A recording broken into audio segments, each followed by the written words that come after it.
오늘 함께 묵상할 하나님의 말씀은 신명기 8장 11절에서 20절입니다. 신명기 8장 11절에서 20절 말씀 제가 읽도록 하겠습니다. 내가 오늘 내게 명하는 여호와의 명령과 법도와 규례를 지키지 아니하고 내 하나님 여호와를 잊어버리지 않도록 삼갈지어다. 내가 먹어서 배부르고 아름다운 집을 짓고 거주하게 되며 또 내 소와 양이 번성하며 내 은금이 증식되며 내 소유가 다 풍부하게 될 때에 내 마음이 교만하여 내 하나님 여호와를 잊어버릴까 염려하노라. 여호와는 너를 애굽 땅 종되었던 집에서 이끌어내시고 너를 인도하여 그 광대하고 위험한 광야 곧 불뱀과 전갈이 있고 물이 없는 간조한 땅을 지나게 하셨으며 또 너를 위하여 단단한 반석에서 물을 내셨으며 내 조상들도 알지 못하던 만나를 광야에서 내게 먹이셨나니 이는 다 너를 낮추시며 너를 시험하사 마침내 내게 복을 주려 하심이었느니라. 그러나 내가 마음에 이르기를 내 능력과 내 손의 힘으로 내가 이 재물을 얻었다 말할 것이라. 내 하나님 여호와를 기억하라. 그가 내게 재물 얻을 능력을 주셨음이라. 이같이 하심은 내 조상들에게 맹세하신 언약을 오늘과 같이 이루려 하심이니라. 내가 만일 내 하나님 여호와를 잊어버리고 다른 신들을 따라 그들을 섬기며 그들에게 절하면 내가 너희에게 증거하노니 너희가 반드시 멸망할 것이라. 여호와께서 너희 앞에서 멸망시키신 민족들 같이 너희도 멸망하리니 이는 너희가 너희의 하나님 여호와의 소리를 청종하지 아니함이니라. 아멘. 큰 행사를 치르고 나면 무사히 행사를 마쳤다는 안도감과 함께 긴장이 풀어져서 한동안 무력하게 지낼 때가 있습니다. 부활주의를 지난 교회가 마치 그런 것 같습니다. 사순절 특별기도회 혹은 사순절 새벽 부흥회 라는 제목으로 평소에 새벽 기도를 하지 않던 교인들까지 새벽 기도에 열심히 참여를 합니다. 힘들게 또는 억지로 이 새벽 기도에 참석하는 것이 마치 주님의 고난에 동참하는 것인 양 착각하고 이때만큼은 새벽 기도에 빠지지 않으려고 합니다. 그리고 마지막 힘을 내어서 부활주일 예배를 드림으로써 사순절과 부활절 행사에 마침표를 찍고 여름 행사가 올 때까지 이제 휴식기에 들어가게 됩니다. 그런데 지난 주일에 말씀드렸던 것처럼 예수님의 부활이라고 하는 객관적 사건에 주관하는 한순간 밤하늘을 화려하게 수놓는 불꽃놀이처럼 부활주의를 성대하게 지키는 것이 아닙니다. 부활하신 주님을 따라가는 일상의 변화된 삶이 바로 예수님 부활이라고 하는 객관적 사건을 우리의 사건으로 받아들이는 주관적 모습입니다. 즉 참된 부활신앙은 사순절과 부활주일에 얼마나 많은 에너지를 교회 행사에 쏟아 부었느냐가 아니라 부활주일 이후 우리의 삶이 어떻게 변화되었느냐에 따라서 나타날 것입니다. 우리는 오늘까지 29주 동안 광야 이야기란 제목으로 출애굽기와 민수기 말씀을 묵상하고 있습니다. 결핍의 땅 광야를 무사히 통과하기 위해서 그리고 가나안에 잘 도착하기 위해서 우리에게 필요한 것 그리고 우리가 경계해야 할 것들을 두 글자로 뽑아 설교의 제목을 삼아왔습니다. 오늘 제목은 여호와를 잊지 말라 해서 두 글자 제목이 아닙니다. 원래는 기억이라고 하는 두 글자로 잡았는데 그거보다는 여호와를 잊지 말라 이것이 보다 더 의미가 분명할 것 같아서 그 규칙을 깨고 좀 길게 잡았습니다. 오늘은 광야 이야기의 마지막 시간입니다. 이스라엘의 목적지인 가나안에서 과연 이스라엘 백성들은 어떻게 살아가야 할 것인가? 모세가 그 부분을 당부하는 내용입니다. 가나안에 도착하는 것으로 광야 이야기가 끝나는 것이 아니라 가나안에서 어떻게 살아가야 할 것인지를 광야 이야기의 마지막 설교 내용으로 잡았다라고 하는 것은 이스라엘의 최종 목표가 광야를 지나 가나안에 들어가는 것이 아니라 가나안에서 하나님의 백성답게 사는 것이 되어야 함을 뜻합니다. 부활주의를 성대하게 치르는 것을 가나안에 들어가는 것에 대응시킨다면 부활주일 이후에 부활신앙인으로 살아가는 것은 바로 가나안에서 하나님의 백성답게 사는 것이라 할 수 있습니다. 그래서 하나님께서 모세를 통해 이스라엘 백성들에게 말씀하신 가나안에서의 삶에 대해서 살펴보려고 합니다. 그것으로 부활주일 이후 우리가 추구해야 될 부활 신앙인의 모습이 무엇인지를 좀 생각해 보겠습니다. 먼저 성경이 가나안이라고 하는 땅을 어떻게 묘사하고 있는지를 살펴보겠습니다. 출애굽기 3장 17절입니다. 내가 말하였거니와 내가 너희를 애굽의 고난 중에서 인도하여 내어 젖과 꿀이 흐르는 땅 곧 가나안 족속, 헷 족속, 아모리 족속, 브리스 족속, 히위 족속, 여부스 족속의 땅으로 올라가게 하리라. 젖과 꿀이 흐르는 땅. 바로 이것이 가나안에 대한 대표적 묘사입니다. 성경에는 젖과 꿀이 흐르는 땅으로 가나안을 묘사한 것이 19번이나 나타나 있습니다. 신명기 6장 10절입니다.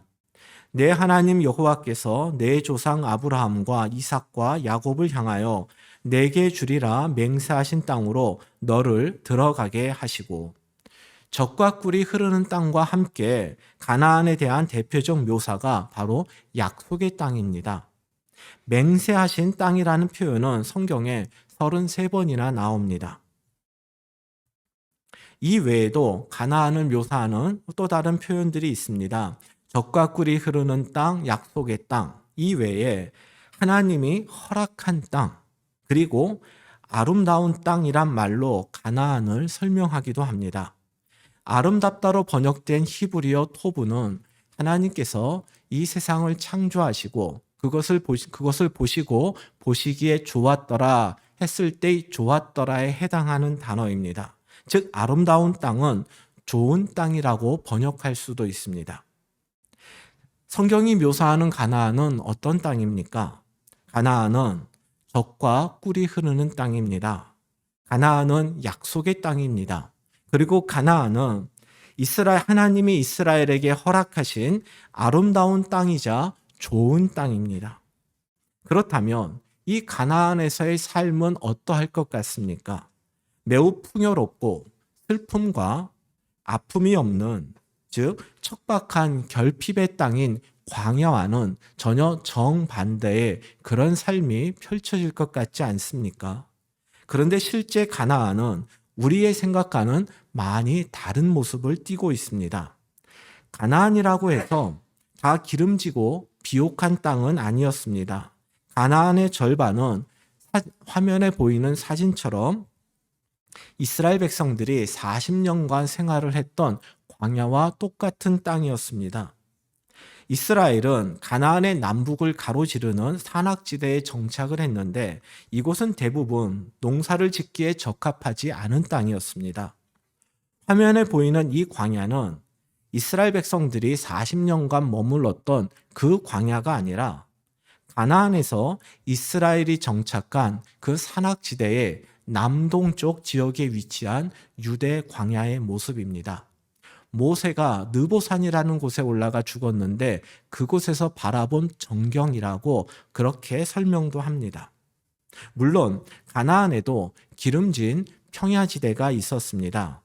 가나안의 평야지대는 사진의 왼쪽 지중해 해안 지역에 주로 몰려 있었습니다. 이곳에 블레셋 평야 혹은 샤론 평야 이런 곳들이 있었습니다. 하지만 이곳은 블레셋 원주민들이 차지한 땅으로서 이스라엘 백성들은 이 지역을 정복하지 못했습니다. 그래서 이스라엘은 지도의 정 가운데 남북으로 길게 뻗어 있는 산악지대에 정착을 했는데 이곳에 있는 강은 우리가 잘 알고 있는 요단강이 유일합니다. 그런데 하나뿐인 이 요단강도 항상 물이 흐르는 강이 아니었습니다. 가나안은 건조하고 돌과 모래가 많은 관계로 그 땅이 물을 머금지 못하고 다 흘려보내는 땅이었습니다.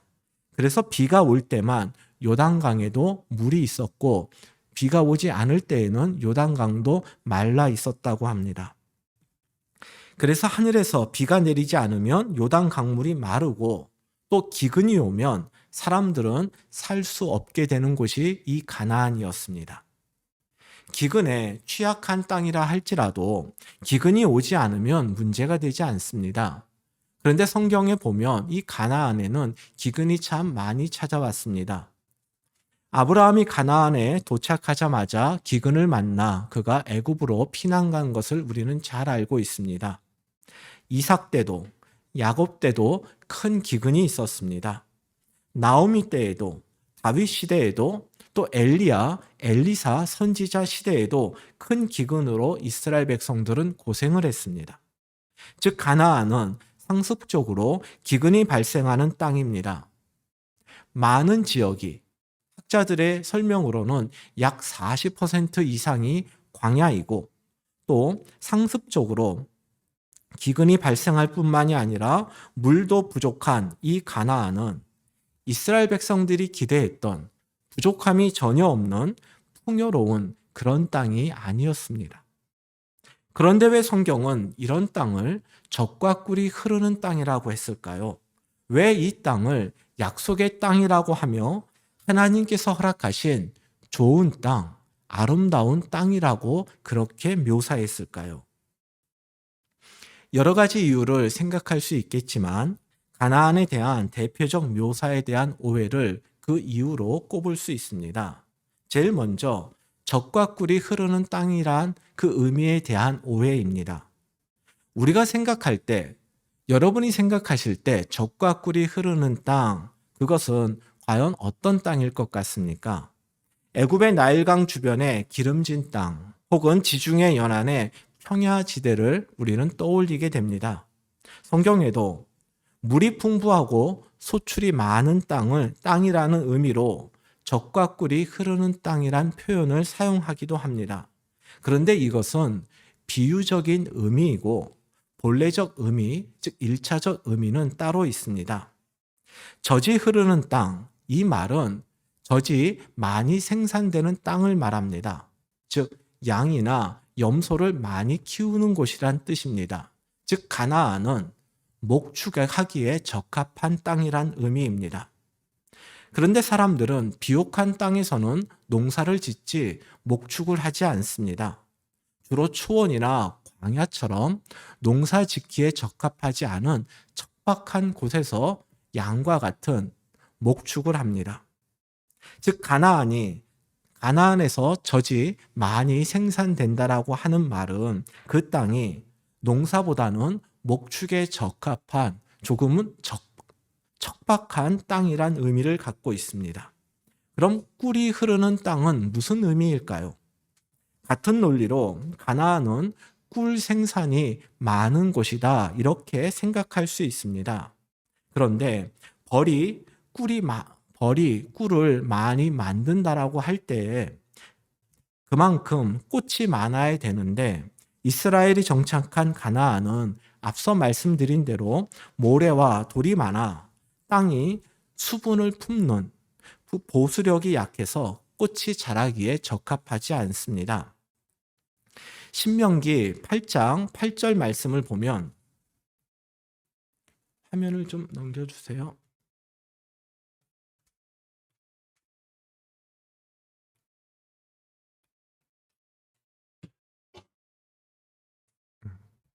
신명기 8장 8절을 보면 가나안의 대표적 소산물이 소개가 됩니다. 근데 이것들은 모두 건조한 환경에서 잘 자라나는 것들이라고 하는데 마지막에 여기에서도 꿀이 나옵니다. 그런데 이 꿀은 우리가 생각하는 벌꿀이 아니라 종려나무에서 열리는 꿀처럼 단 대추 야자 열매를 가리키는 것입니다. 그 열매가 얼마나 달았던지 이것을 마치 꿀로 표현을 한 것입니다. 즉 가나안의 대표적 소산물로 언급된 꿀은 종려나무의 다른 표현입니다. 종려나무는 광야나 사막지대에서 가장 흔하게 볼 수 있는 나무입니다. 가나안에는 종려나무의 성읍이란 이름을 가진 도시가 있었습니다. 그만큼 종려나무가 많았다는 것이죠. 그 도시의 이름이 바로 여러분이 잘 알고 있는 여리고입니다. 여리고라고 하는 그 이름이 종려나무의 성읍, 즉 종려나무가 많은 도시 이런 뜻입니다. 즉 꿀이 흐르는 땅이란 종려나무가 많은 땅이란 의미이고, 종려나무가 많다는 것은 가나안이 광야처럼 척박한 곳이란 의미를 담고 있습니다. 그렇다고 해서 젖과 꿀이 흐르는 땅을 이런 의미로 사용했다고 해서 성경이 혹은 하나님이 이스라엘 백성들과 우리를 속였네 이렇게 생각해서는 안 됩니다. 마치 젖과 꿀이 흐르는 땅, 그 땅은 비옥하니 내가 그 땅을 너희에게 주겠다. 하나님께서 이스라엘 백성들을 속였다. 이렇게 생각해서는 안 됩니다. 가나안은 이 젖과 꿀이 흐르는 땅의 비유적 의미인, 즉 풍부하고 기름진 옥토 이런 의미도 분명히 있습니다. 하지만 이 부분에 대해서는 제가 조금 뒤 설교 후반부에 설명을 드리도록 하고, 일단 여기에서는 젖과 꿀이 흐르는 땅은 결코 그 1차적 의미가 비옥하고 풍요로운 땅을 의미하는 것이 아니다. 이렇게 정리하고 넘어가도록 하겠습니다. 두 번째로 오해한 것은 바로 약속의 땅에 대한 오해입니다. 창세기 15장 7절을 보겠습니다. 또 그에게 이르시되 나는 이 땅을 내게 주어 소유를 삼게 하려고 너를 갈대아인의 우르에서 이끌어낸 여호와니라. 가나안을 약속의 땅이라고 부르는 것은 하나님께서 아브라함을 비롯해 이스라엘의 족장들 그리고 이스라엘 백성들에게 지속적으로 내가 가나안을 너희에게 주겠다 이렇게 약속하셨기 때문입니다. 그런데 우리가 생각하는 약속의 땅, 이 말에 대한 의미는 하나님이 말씀하신 것과는 좀 다릅니다. 약속의 땅을 사전에서 찾아보면 이렇게 설명을 하고 있습니다. 밝은 미래나 우승 등 좋은 일이 보장되는 곳을 비유적으로 이르는 말. 이걸 약속의 땅이라고 우리가 사용을 한다라는 것입니다.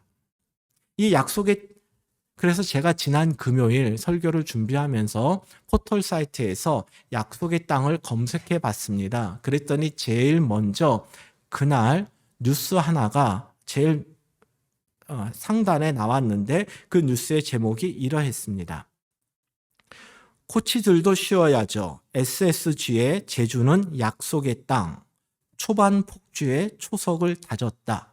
이제 이것이 제목이고 그 기사는 이렇게 시작이 됐습니다. SSG가 시즌 첫 17경기서 15승 2패로 폭주하고 있다. 선두 독주 체제를 갖췄다. 2022 시즌 시작과 함께 무섭게 치고 나간 건 그만큼 제주 스프링 캠프를 잘 치렀다는 의미다. 아마도 올해 SSG라고 하는 프로 야구팀이 성적이 매우 좋았던 것 같습니다.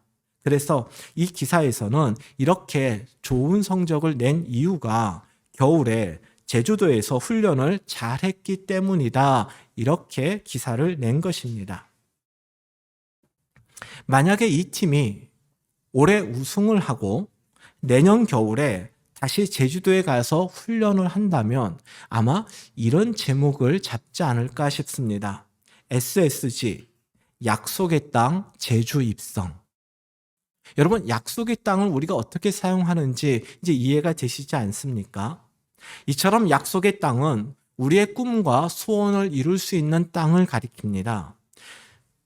성공이 보장된 곳, 그래서 내 꿈을 마음껏 펼칠 수 있는 곳, 마치 아메리칸 드림과 같은 그런 의미로 우리가 약속의 땅이란 말을 사용합니다. 만약 이런 의미에서 본다면 물도 부족하고 땅도 척박한 가나안은 이스라엘 백성들에게 결코 행복과 부유함을 보장하는 약속의 땅이 될 수 없습니다. 그런데 왜 가나안을 성경은 약속의 땅이라고 볼까요? 사실 구약 성경에서는 가나안을 약속의 땅이라고 묘사한 구절이 전혀 나오지 않습니다. 가나안을 약속의 땅이라고 하는 표현은 신약 성경에 딱 한 번 나옵니다. 히브리서 11장 9절입니다. 믿음으로 그가, 여기서의 그는 아브라함을 가리킵니다.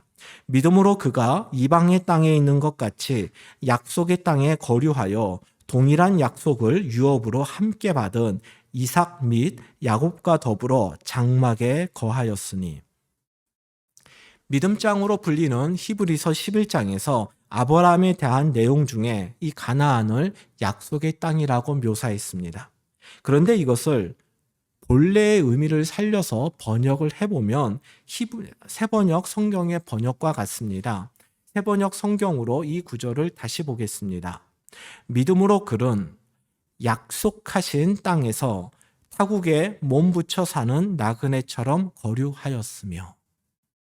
가나안은 우리의 성공과 출세 그리고 풍요와 행복이 보장된 약속의 땅이 아니라 하나님께서 아브라함과 또 이스라엘 백성들에게 주시겠다고 약속하신 땅입니다. 이것을 구분하셔야 됩니다. 가나안이라고 하는 땅 자체가 우리의 행복을 보장하는 약속의 땅이 아니라 그 땅을 약속의 땅 혹은 약속하신 땅이라고 부르는 것은 하나님이 그 땅을 이스라엘 백성들에게 주시겠다고 약속하셨기 때문이란 의미입니다. 그런데 어쨌건 하나님이 주시겠다고 약속하셨으니 그 땅이 좋아야 할 것 아닌가? 비옥하고 풍요로운 땅이고 또 성공이 보장된 땅이어야 하지 않겠는가라고 우리가 반문할 수 있습니다. 그런데 왜 하나님은 광야와 별반 차이가 없는 척박한 이 가나안 땅을 주시겠다고 약속을 하셨을까요? 성경은 왜 이 가나안을 아름다운 땅이라고, 왜 좋은 땅이라고 불렀을까요? 모세는 이 가나안을 애굽과 비교해서 이렇게 설명을 하였습니다. 신명기 11장 10절입니다. 내가 들어가 차지하려 하는 땅은 내가 나온 애굽 땅과 같지 아니하니, 즉 가나안은 애굽과 다른 땅이란 이야기입니다. 과연 어떻게 다른가 살펴보겠습니다. 거기에서는 너희가 파종한 후에 발로 물 대기를 채소밭에 댐과 같이 하였거니와 너희가 건너가서 차지할 땅은 산과 골짜기가 있어서 하늘에서 내리는 비를 흡수하는 땅이다. 이렇게 애굽과 가나안을 비교했습니다. 애굽에서는 농사에 필요한 물을 발로 공급한다고 합니다. 여러분, 발로 물을 공급한다라는 게 무슨 뜻이겠습니까? 이것은 애굽에는 관계수로가 잘 정비되어 있다는 이야기입니다. 관계수로의 그 물 흐름을 발로 조절한다, 이런 뜻입니다. 관계수로가 있다라는 것은 애굽의 대표적인 강 나일강이 마르지 않는 강이란 뜻입니다. 그래서 비가 오지 않을 때에도 이 강물을 끌어와 농사를 지을 수 있었습니다. 즉 애굽은 물이 마르지 않는 나일강을 의존해서 나일강 주변에서 살아가는 그런 땅이었습니다. 가나안은 앞서 말씀드렸던 것처럼 물을 머금지 못하는 땅이기 때문에 비가 오지 않으면 강물도 마르고 농사도 지을 수 없는 땅입니다. 신명기 11장 11절에 나오는 비를 흡수하는 땅, 이것이 비를 잘 머금고 보관하는 그런 땅이 아니라 비를 머금지도 못하고 보관하지도 못하고 다 흘려보내는 그런 땅이란 의미입니다. 즉 가나안은 강을 의지해서는 살아갈 수 없는 곳이고 오직 비에 의존해서 살아가는 땅입니다. 이렇게 애굽과 가나안이 비교가 되는데 신명기 11장 11절에서 불필요해 보이는 표현이 하나 있습니다. 여러분 11절을 한번 보십시오. 없어도 될 말을 모세가 사용을 했는데 과연 그 부분이 어디라 생각하십니까? 바로 하늘에서 내리는 비입니다. 여러분 비는 당연히 하늘에서 내리지 않습니까? 결코 비는 땅에서 솟아나는 법이 없습니다. 그런데 왜 모세는 굳이 비가 하늘에서 내린다라고 이렇게 꼽아 표현을 했을까요? 비를 의존한다라는 것은 곧 하늘을 의존한다라는 뜻입니다. 하늘은 다시 말해 그 하늘에 계신 하나님을 가리킵니다. 즉 가나안에서는 하나님을 의존해야만 살아갈 수 있는 땅이다. 모세가 이것을 이스라엘 백성들에게 지금 강조하고 있는 것입니다. 하나님은 광야에서 이스라엘 백성들에게 만나를 내려주셨습니다. 그래서 이스라엘 백성들은 만나가 내려오는 그 하늘을 바라보며 하나님을 생각했고 철저하게 하나님을 의지하며 살았습니다. 그래서 바울은 이 만나를 신령한 음식이라고 표현했습니다. 광야의 만나처럼 가나안도 하나님이 비를 내려주시지 않으면 이스라엘이 살아갈 수 없는 땅입니다. 그래서 이스라엘은 가나안에서도 하나님만을 바라보고 하나님만을 의지하며 살아가야 합니다. 바로 이것이 성경에서 가나안을 아름다운 땅, 즉 좋은 땅이라고 부른 이유입니다. 여러분 잊지 마십시오. 물이 넉넉해서 하늘을 바라볼 필요가 없이 땅만 바라보아도 넉넉하게 살아갈 수 있는 애굽이 좋은 땅이 아닙니다. 하늘을 바라보고 하나님을 의지해야만 살아갈 수 있는 가나안이 우리에게 더 좋은 땅입니다. 그래서 모세는 신명기 11장 12절에서 가나안을 하나님 여호와께서 돌보아 주시는 땅이라고 표현을 했습니다. 하나님이 돌보아 주지 않아도 살 수 있는 땅이 아니라 그 땅이 좋은 땅이 아니라 하나님이 돌보아 주셔야만 살아갈 수 있는 땅이 토부 좋은 땅입니다. 하나님의 은혜 없이도 살아갈 수 있는 땅이 아름다운 땅이 아니라 하나님의 은혜 없이는 도저히 살아갈 수 없는 땅이 토부 아름다운 땅입니다. 여러분 그렇다면 좋은 땅, 아름다운 땅, 토부의 기준이 하나님의 은혜가 필요하고 하나님을 의지하지 않으면 살아갈 수 없는 땅, 이것이 좋은 땅의 기준이라면 광야가 가장 좋은 땅 아닙니까? 그런데 왜 하나님은 이스라엘 백성들을 광야에서 평생 살게 하지 않으시고 가나안을 주셨을까요? 도대체 광야와 가나안의 차이점은 또 무엇일까요? 화면에 제가 이렇게 적었습니다. 광야, 하나님만 바라보고 하나님만 의지하고 하나님의 은혜 없이는 살 수 없는 곳, 이곳이 광야입니다. 그럼 가나안은 어떤 곳입니까? 하나님을 바라볼 수 있고 하나님을 의지할 수 있고 하나님의 은혜로 살 수 있는 곳. 좀 헷갈리죠? 차이가 없어 보이지 않습니까? 똑같은 말 같은데 과연 이게 어떤 차이가 있는 것 같습니까? 다시 말씀을 드립니다. 광야는 하나님을 바라보고 하나님을 의지할 수밖에 없고 하나님의 은혜 없이는 살 수 없는 곳입니다. 반면 가나안은 서두에 말씀드렸던 것처럼 지중해 해안 지역은 애굽처럼 농사를 지을 수 있는 비옥한 평야지대라서 하늘이 아니라 땅을 바라보고 사는 땅입니다.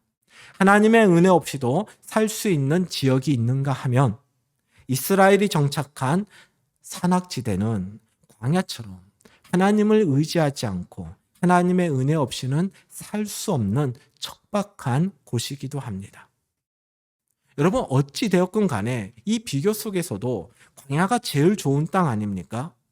굳이 가나안에 들어갈 필요 없이 광야에서만 살면 우리 모두가 하나님만 의지하고 하나님 바라보며 하나님의 은혜를 소망하며 살 수 있는 것 아닙니까?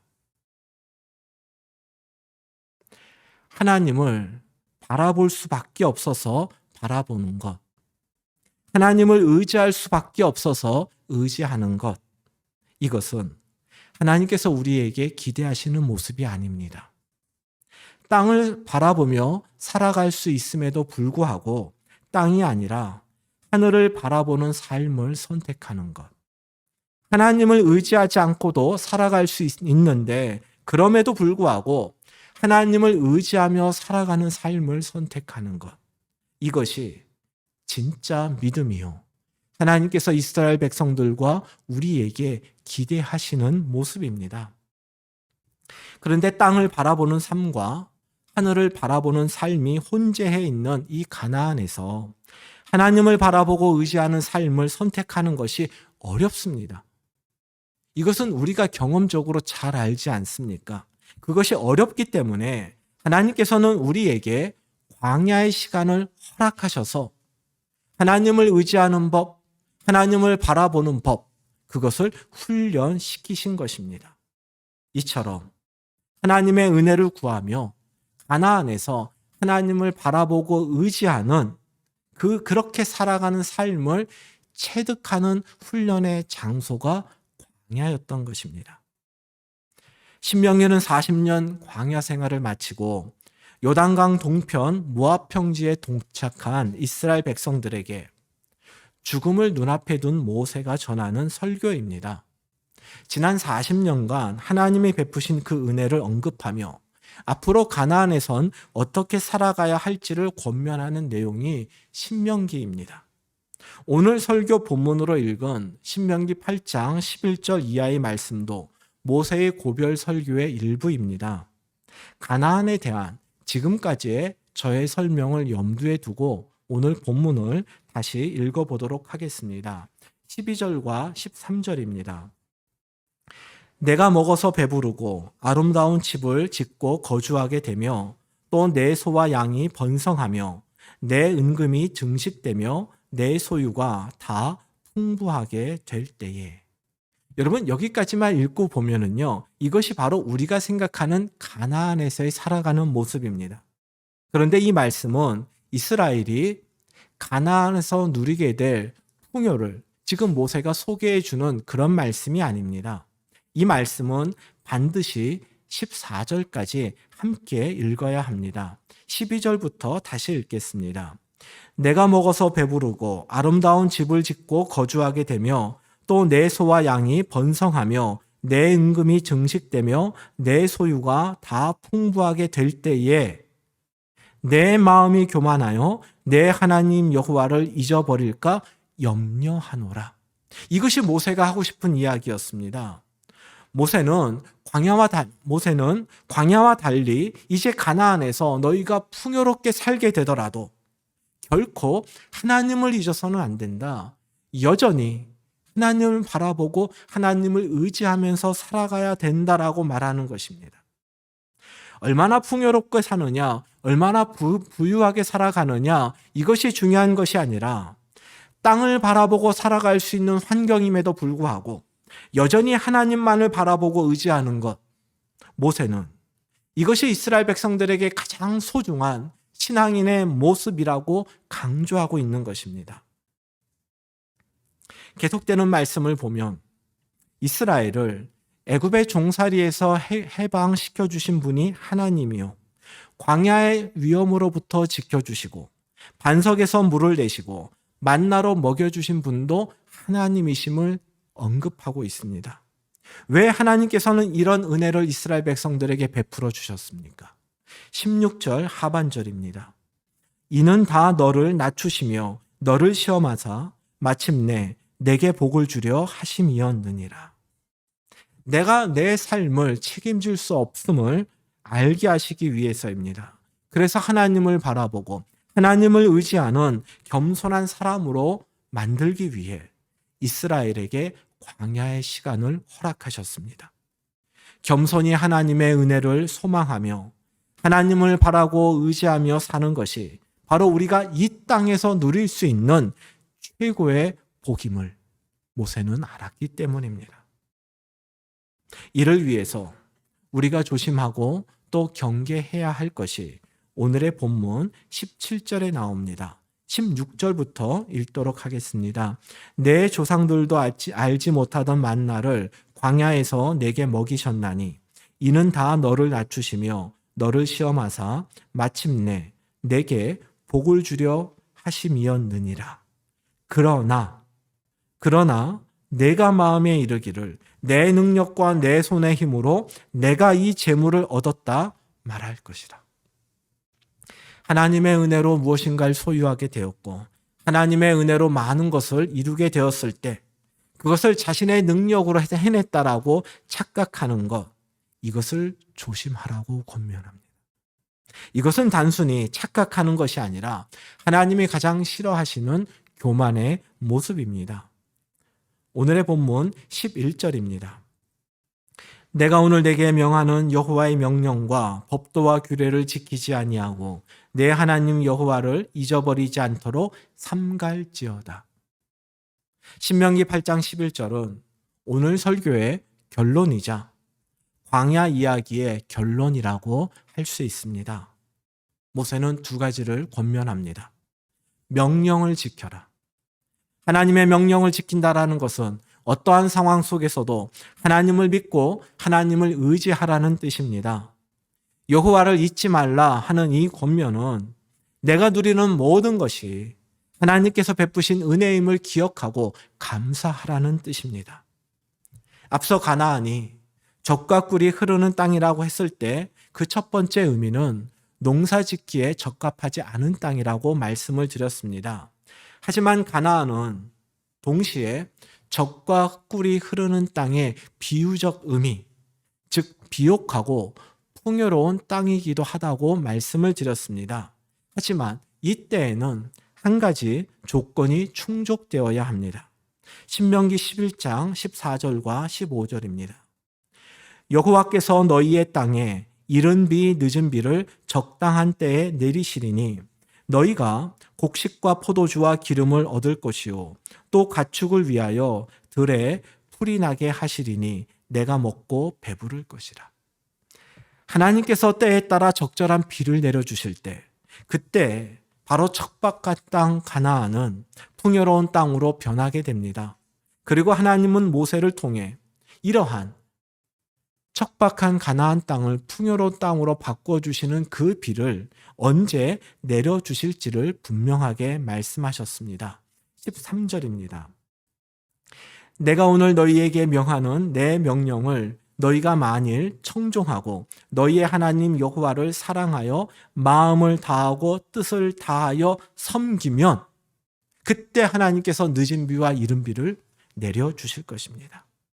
이스라엘이 하나님의 명령을 따르고 하나님을 사랑하여 진심으로 하나님을 섬길 때 하나님의 은혜의 단비는 중단되지 않고 내려올 것입니다. 하지만 이스라엘이 하나님께 순종하지 않게 되면 어떻게 될까요? 16절에서 17절입니다.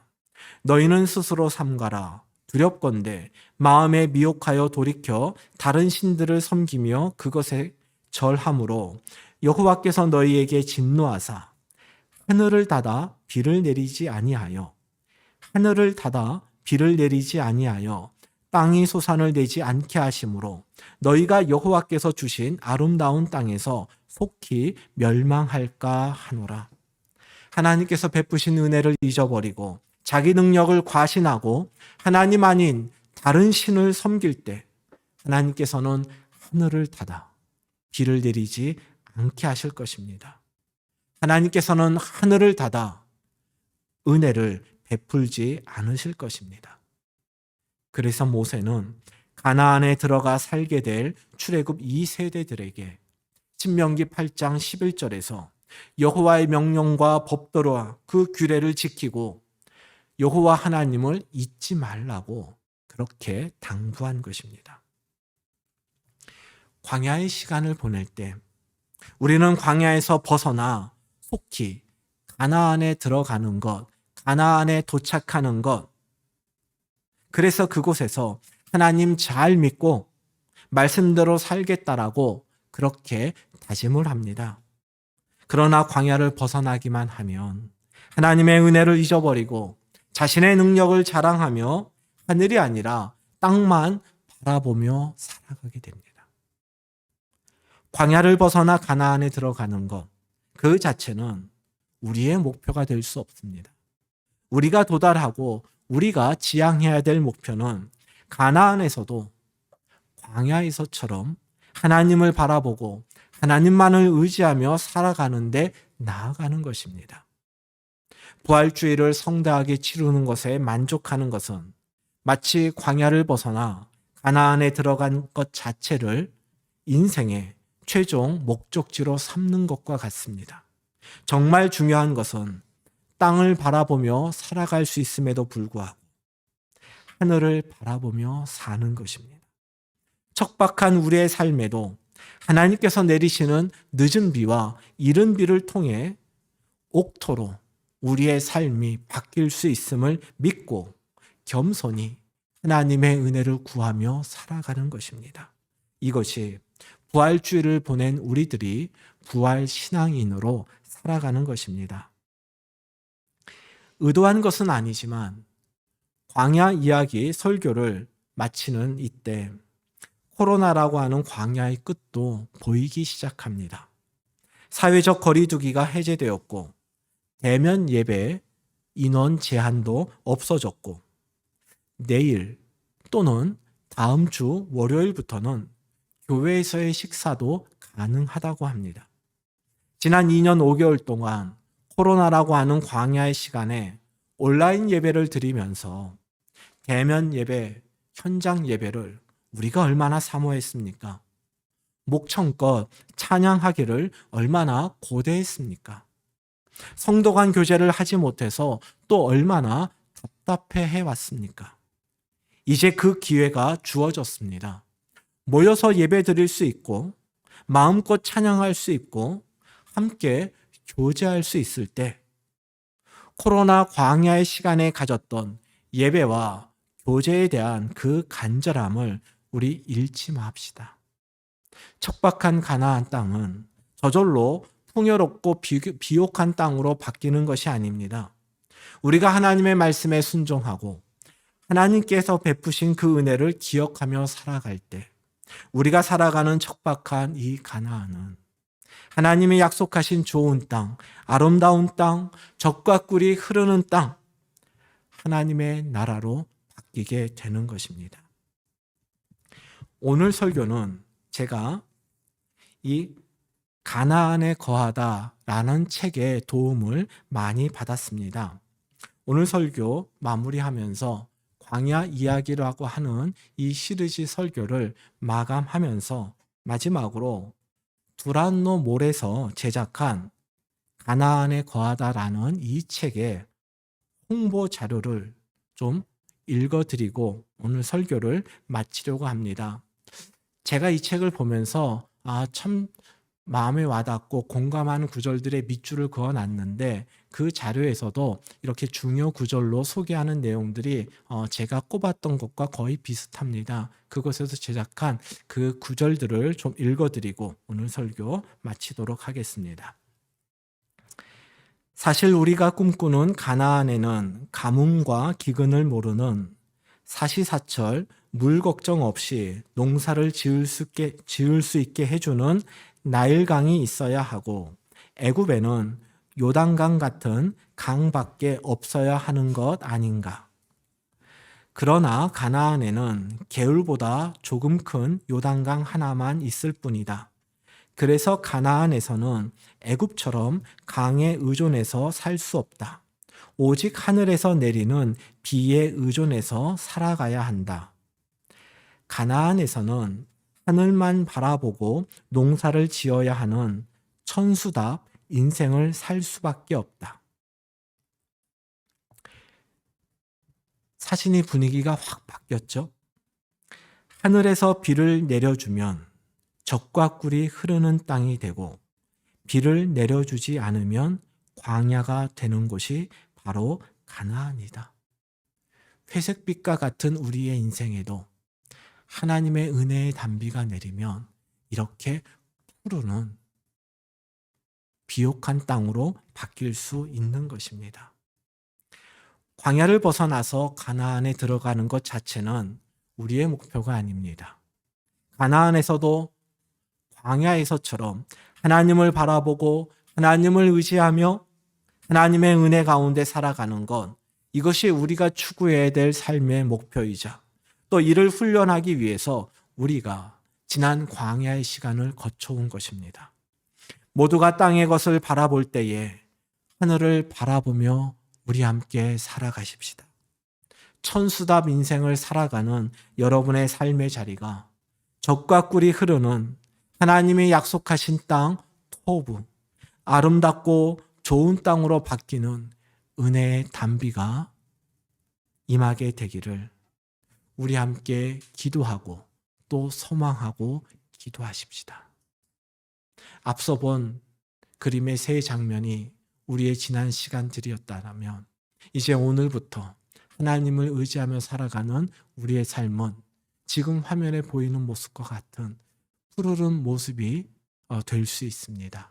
하나님의 은혜가 임하면 우리의 삶이 바뀔 수 있음을 기억하고 우리가 땅을 선택할 수 있음에도 불구하고 하늘 바라보기를 선택하고 내 힘이 아닌 하나님의 은혜로 살아갈 수 있는 그 귀한 고백이 있기를 주님의 이름으로 축복합니다.